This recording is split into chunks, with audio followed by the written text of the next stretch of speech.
Day 26, just desserts and alternatives. We're in the home stretch with Bud and the stack of 20s, but there are still two final questions that we have to ask ourselves before we say anything negative about Bud. Question number 6 is, will I cause even more harm? In our case, Bud stole money from the ski shop where he works.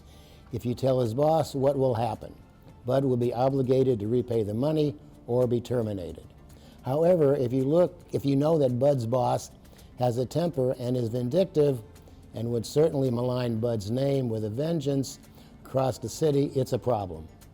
That isn't the fitting reward for Bud's crime. It's even worse than he deserves. And therefore, because your words would cause Bud more harm than is really due to him, maybe you shouldn't say anything. In real life, however, this is a tricky question to answer. It may be hard to know what the fitting reward would be in a complex world in which we live. As we said before, when getting involved in other people's lives, it's always a good idea to ask for expert advice first. As it says in the Talmud, Tractate Tamid, chapter 4, who is wise? One who sees what will result from their decisions. For number 7, the final question we ask, did we try alternatives? We have to ask ourselves whether there's another way to achieve the constructive goal without saying anything negative about Bud. In this case, the obvious goal is to get Bud to pay back the money he stole. So what are some alternatives? First, we mentioned that we could speak directly to Bud and encourage him to admit what he did and pay back the money.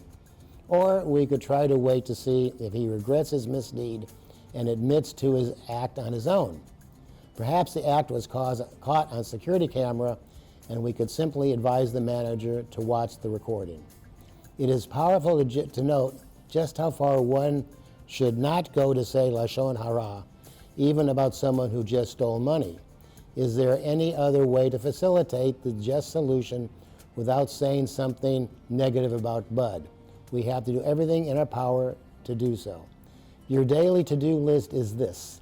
When faced with an opportunity to say something today which is not positive, try to find an alternative way to achieve the same result and stay far away from any Lashon Hara.